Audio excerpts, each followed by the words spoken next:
আপু আসসালামু আলাইকুম। ওয়ালাইকুম সালাম। আসসালামু আলাইকুম। ওয়ালাইকুম সালাম। আপনি তো অনেক ভাইরাল অনলাইনে, আবারও কেন ক্যামেরার সামনে, সেই কথাটা একটু বলেন। আমি অনেকদিন আগে ভিডিও করছিলাম, অনেক প্রবাসী ভাই অথবা দেশের ভাইয়েরা আমাকে সাহায্য সহযোগিতা করছিল, মানে আলহামদুলিল্লাহ ভালোই পাইছি। কিন্তু এখন আমি অনেক কষ্টের মধ্যে আছি, মানে অনেক দিন যাবে তো আমি ভিডিওর সামনে দাঁড়া হয়নি, ভিডিও করিনি। আর এখন ওই যে আমি অনেক প্রবলেমে আছি, যে বলার মতো না। আমার নানিটা খুবই অসুস্থ, সেটা আমি এর আগেও বলছিলাম। আমার নানুর চোখ নষ্ট হয়ে গেছে একটা, মনে করে মানুষের কাছ থেকে ধার মার্জন করে নানুর চিকিৎসা করছি। এখন আমি অনেক ঋণে ডুবে আছি, মানে নানুর পিছনে ছুটতে ছুটতে এখন আমাদের তো যতটুকু থাকার জায়গা ছিল সেটাও আমাদের শেষ, থাকার জায়গাও নেই। এখন মনে করেন যে মানুষ আমার কাছে 35,000 টাকার মতো পাবে, মানে একজন, তার কাছ থেকে নিয়ে নানুর চিকিৎসা করছিলাম চক্ষু। আচ্ছা, এখন যে আমরা খেয়ে দিনকাল কাটাবো সেই জিনিসটুকু আমাদের ঘরে মনে করেন খাবার মতো কিছুই নাই, মানে চাল ডাল বলতে কিছুই নাই। মানুষের বাসায় কাজ করতাম, নানু অসুস্থ দেখে কাজটাও আমার হাত থেকে হাতছাড়া হয়ে গেছে, কারণ আমার হাতে কাজও নাই, কাজও করতে পারতেছি না। এখন মনে করেন আমি চারদিক দিয়ে বেকার।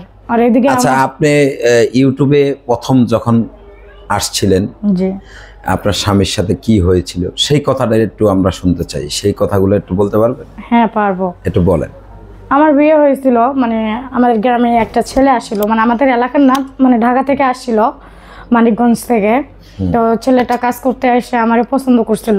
তো আমাদের গ্রামের যত মানুষজন ছিল, মুরব্বীরা, তাদেরকে বলছিল যে আমাকে বিয়ে করবে। তো এই কথা বলে আমাকে বিয়ে করার পরে শোনা আমার নানি ভাবছে যে বিয়ে দিয়ে দেই। ছেলেটা বলছে যে আমাদের এলাকায় তার বাসা, এই কথা বলে মনে করেন যে মানে কথাবার্তা বলতো। আমরাও বুঝতে পারছিল গ্রামের মানুষ যে ওর বাসা আমাদের এলাকায়। কিন্তু পরবর্তীতে বিয়ে হওয়ার পরে জানতে পারি যে ছেলেটার বাড়ি হয়েছে মনে করেন ঢাকায়। তো আমি তো আমার নানি তো যাইতে দেবে না, তো আমি বললাম যে থাক, আমার বিয়ে হয়ে গেছে, এখন যেমনটাই হোক আমাকে যেতেই হবে, সংসার করতেই হবে, থাক, আমি যদি যাই যেমনি হোক সংসারটা করব। তো গেলাম, যে আমার শাশুড়িরা মনে করেন যে প্রথম মানতে চায় না, পরে মেনে নিল। এখন তাদের কথা হয়েছে আমার কাছে টাকা চায়, বুঝতে পারছেন, 1 লাখ টাকা আবদার করে। তো আমার বাবা মা নাই, আমার বাবা মা মনে করেন যে আমার নাই, আমার নানি আছে।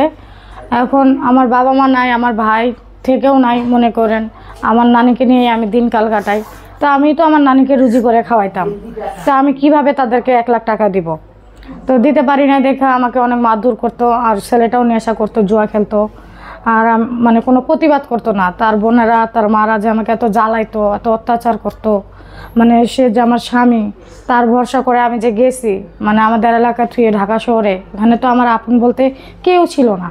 মানে উনি আমার স্বামী, উনি আমাকে সাপোর্ট না দিয়ে উনি আরও ওনার মা বোনের কথা শুনে আমাকে অনেক অত্যাচার করতো, মারধর করতো, রাতকে রাত জুয়া খেলতে, মনে করেন এইসব প্রতিবাদ করতাম, আমারে অনেক আঘাত করতো, মনে করেন হাত দিয়েও মারতো, লাঠি দিয়েও মারতো, লাস্ট পর্যন্ত রড দিয়ে বাড়ি থেকে বাইর করে দিচ্ছে, বলতেছে যে টাকা নিয়ে আসবি তাহলে সংসার করবো, যদি না নিয়ে আস তাহলে সংসার করবো না, মানে এইভাবে বলতো।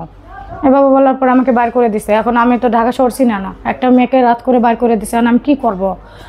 তো যাই হোক, এক চাচার সঙ্গে দেখা হয়, চাচাটা আল্লাহ তাকে ভালো করুক, সে আমাকে মানে টিকিটের ব্যবস্থা করে আমাদের এলাকায় আসার মতো ব্যবস্থা করে দেয়। আমি চলে আসি, আসার পরে তারপরে তো রাজ্যকালী কাজ করে এখানে জীবনযাপন করি।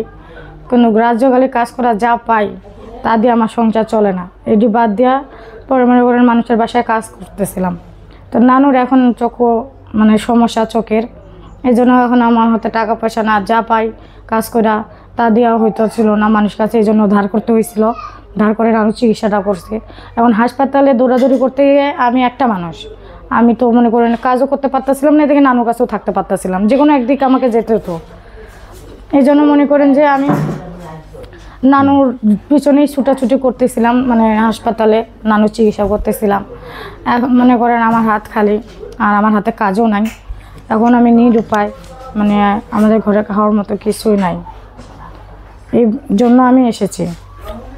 আচ্ছা ঠিক আছে, তো দর্শক আপনারা শুনলেন রেহানার কথা, তো আপনার সাথে যোগাযোগের কি কোনো ব্যবস্থা আছে? হ্যাঁ আছে। তো সেই ব্যবস্থাটা বলেন। হ্যাঁ, আমার নাম্বার আছে। আচ্ছা দর্শক, আপনারা যারা দেখছেন রেহানাকে, আপনারা তাকে সাদা মনে একটু সাহায্য করবেন, সহযোগিতা করবেন। তো আমরা এখানে শেষ করছি। তো আপনারা সকলে ভালো থাকবেন, সুস্থ থাকবেন, আল্লাহ হাফেজ।